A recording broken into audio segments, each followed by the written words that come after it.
2 a.m. Your phone screen lights up in a dark room. It's just you, your bank app, and a balance that's barely above zero. Tomorrow, your paycheck hits, but you already know the script. Money comes in, bills fly out, and by week 2, the account is almost empty again. You're not lazy, you work. You take extra shifts, pick up weekend hours. But the harder you work, the more you feel like a pump, pushing out time, energy, and stress just to keep everything from breaking. The money passes through your life without really staying. Somewhere online, people say there's this moment when your money starts working for you. But if you're living paycheck to paycheck, juggling credit card balances, student loans, and a car payment, that moment sounds more like a fairy tale than a real-life plan. This video isn't here to promise millions. It's here to ask one heavy question. How do you create the first dollar in your life that isn't earned by your sweat alone? Hi, I'm Dax. Welcome to Dax Invests, where we talk personal money through a real human lens, backed by the latest data we can verify. Let me paint a scene you've probably lived. You get paid on Friday. You swear this time will be different. You open a budgeting app, feel responsible for 12 minutes. Then, life shows up. A friend's birthday, a tire that can't wait, a subscription you forgot, a late fee you didn't plan for. And suddenly, you're not building a life, you're just keeping the lights on. That's the trap. When your whole financial system runs on next paycheck energy, you never get the one ingredient that makes money start working: breathing room. So before we talk investing, we're going to talk about the moment before investing. How to buy back margin in your life without shame, without hype, and without pretending the system is fair. If you felt behind, I want you to hear this clearly. You're not broken. Here's the early warning sign nobody calls an emergency, because it looks like adulthood. You check your balance before you check your messages. You schedule fun around paydays. You say, I'll start saving next month, like a mantra. You choose minimum payment, not because you don't care, but because you're tired. Student loan autopay runs, then your card fills the gap. Then the car payment hits, then rent, then groceries, then you're back to zero. And the scary part? Nothing dramatic happened. No crash, no disaster, just a slow squeeze. Fixed costs up, wages not keeping pace, and every mistake costing interest, plus little penalties like overdrafts and late fees. This is why hustle culture feels suspicious. Because if working harder was the full answer, the people pulling double shifts wouldn't still be anxious. The real shift happens when you stop needing 100% of your next dollar to survive the next 30 days. Now the system part. Simple, not scary. Think of interest rates like gravity. When rates rise, borrowing gets heavier. When rates fall, borrowing gets lighter. In the US, a benchmark is the overnight rate banks charge each other. Recently, it's been around 3.64%. You don't borrow at that exact rate, but your world rhymes with it.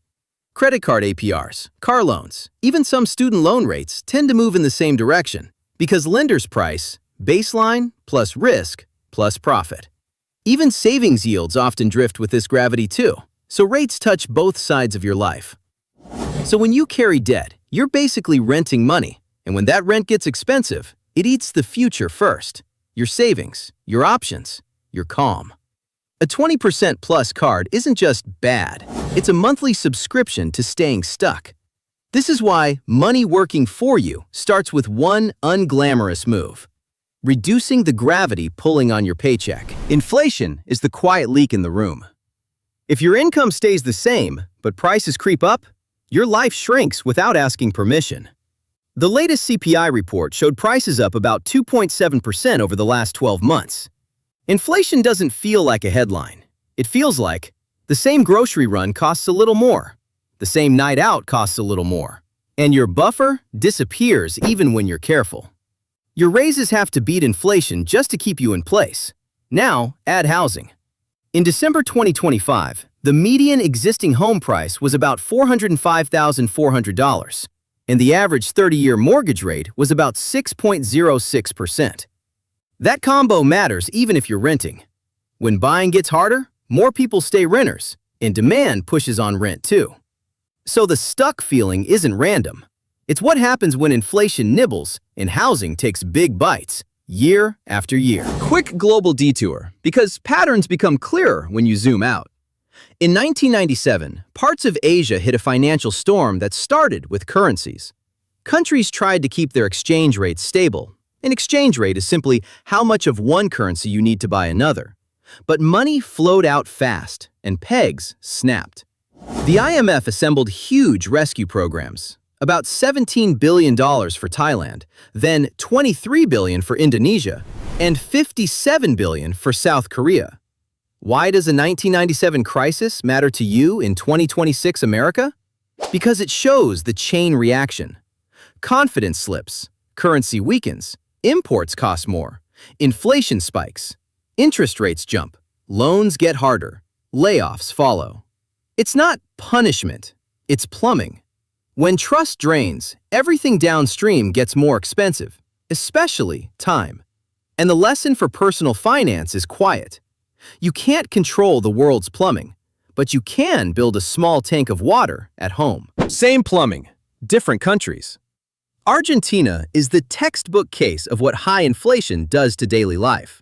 Economists tracked inflation around 237% in 2024, meaning prices didn't rise, they relocated week to week. Turkey shows a different flavor. High inflation plus high rates. Even after inflation cooled into the low 30% range in late 2025, Turkey's policy rate was still around 39.5%, a country fighting price growth with expensive money. And Venezuela is the extreme edge.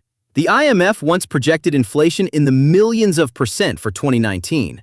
Hyperinflation so fast, it breaks the idea of saving cash. The point isn't to say America is next. It's to recognize the pattern. When trust in money cracks, exchange rates swing, prices jump, and ordinary people get forced into survival choices. So when you build stability in your own life, less debt, more buffer, you're not being boring, you're being resilient. Greece adds one more system piece: risk pricing. When Greece's debt crisis hit, it wasn't just headlines, it was math. Investors demanded higher yields to lend, and European leaders in the IMF arranged large bailout packages over multiple years. Markets also watched the price of default insurance. A credit default swap, CDS, is basically a contract where you pay a premium and you get paid if the borrower defaults. CDS sounds abstract until you realize it's like a smoke alarm for markets.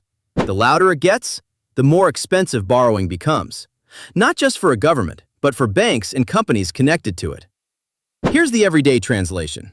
When borrowing gets costly, budgets tighten, hiring slows, and young workers, new grads, entry-level hires, feel it first. And zoom back to your world. With U.S. home prices still around a $405,000 median, the starter life becomes harder to buy. So what did the Fed and government do when the plumbing clogs? They try to restore liquidity.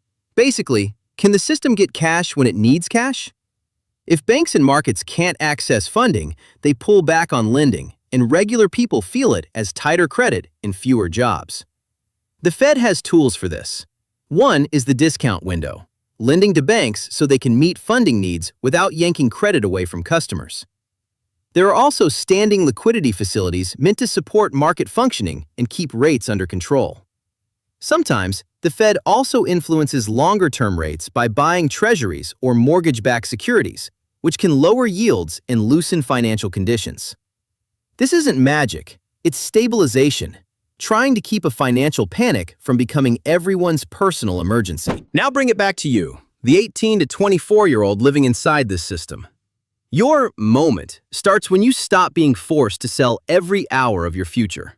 Not by getting rich, but by building a small surplus that can survive a bad week. A grounded path looks like this. Create a tiny buffer, even $300 to $500, so surprises don't go on a card. Attack the highest APR debt so interest stops compounding against you. Automate one safe savings bucket because willpower is unreliable. Then, when you're ready, invest in boring tools that reward time. And remember, a lot of your generation is carrying heavy weight. Student loan balances are around $1.65 trillion, and delinquency jumped in 2025 as missed payments started showing up again on credit reports. So be gentle with yourself. The goal isn't win capitalism, it's regain control so your money can finally do one quiet job. Take pressure off your life, month after month. Here's the cleanest definition of money working that doesn't require hype. You stop paying the highest price for money and start earning even a small price on it. Right now, the Fed's target range has an upper limit of 3.75%. Short-term yields live in that neighborhood. The 3-month Treasury bill has been around 3.57%.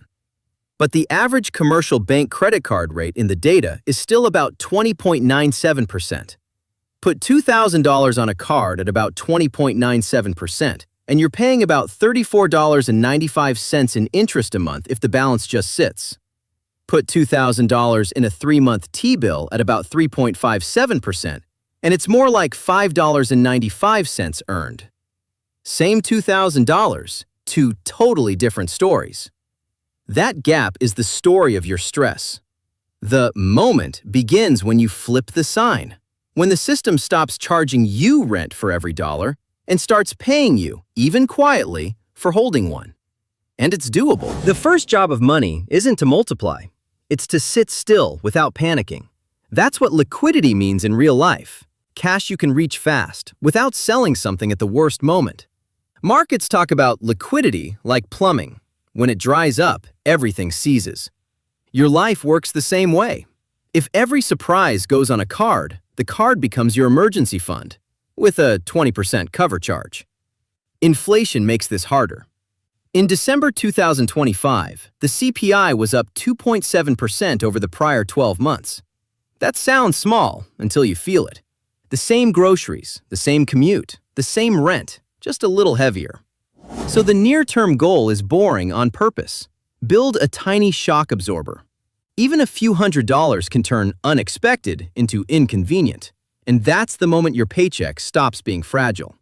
Think of it like keeping a spare phone charger. You don't celebrate it, you just stop fearing the battery icon. For most beginners, the stuck feeling comes from a 3-headed bill: the card, the car, and the campus. In the New York Fed's data, credit card balances totaled about $1.23 trillion in the third quarter of 2025. Auto loan balances were about $1.66 trillion, and student debt stood at about $1.65 trillion. Student loan delinquency stayed elevated. 9.4% of student debt was reported over 90 days delinquent in the third quarter of 2025.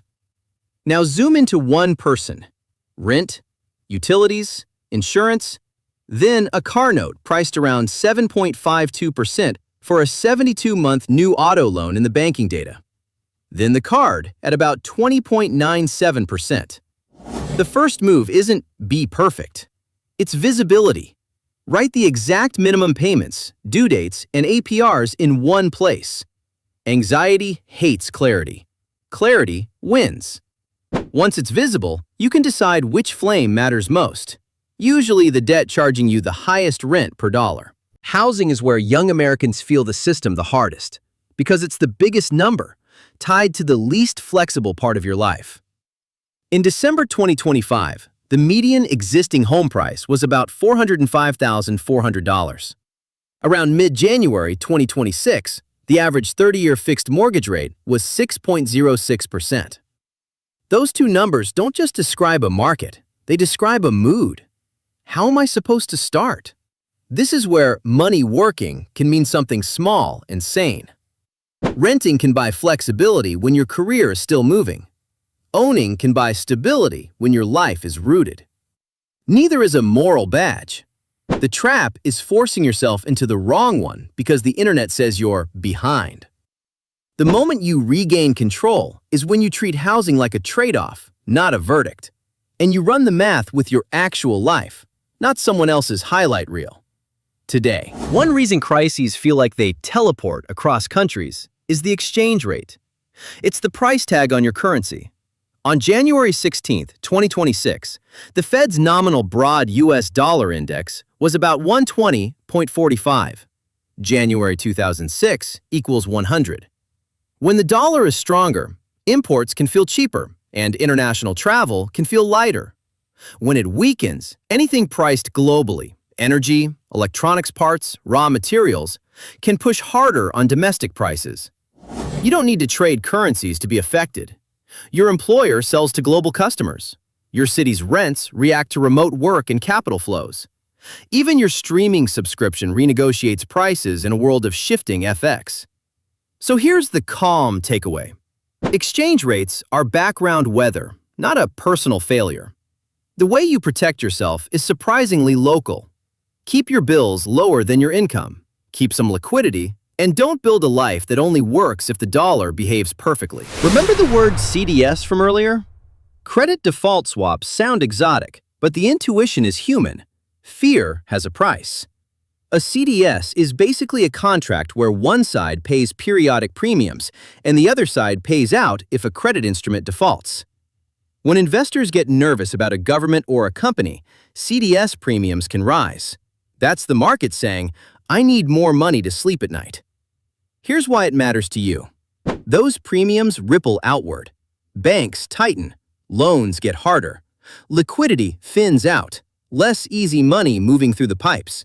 And everyday people feel it as higher borrowing costs, fewer job openings, and more stress around basic bills.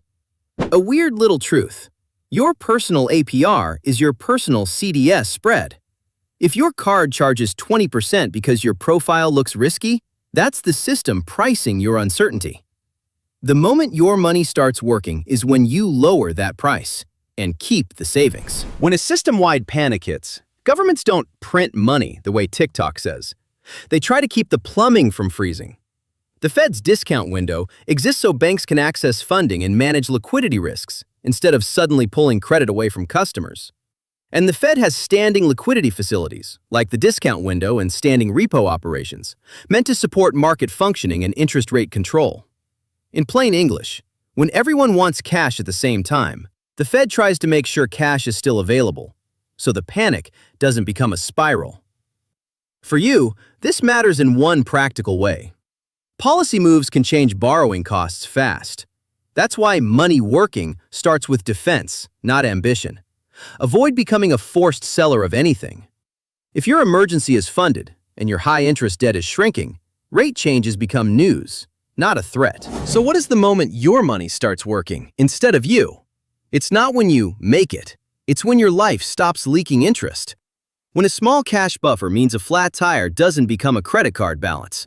When your debts are visible and the highest APR is losing power. When a little piece of every paycheck is quietly turned into something that can grow without your daily effort. The world will keep doing world things. Inflation will rise and fall, rates will change, currencies will swing. Your win is smaller and deeper. Control. If this kind of calm, data-backed explanation helps you breathe, you'll like what we do here. Subscribe to DAX Invests, and next time you feel stuck, come back. There's always a clearer move than panic. Leave a comment with the money question you're afraid to ask. I'll build an episode around it.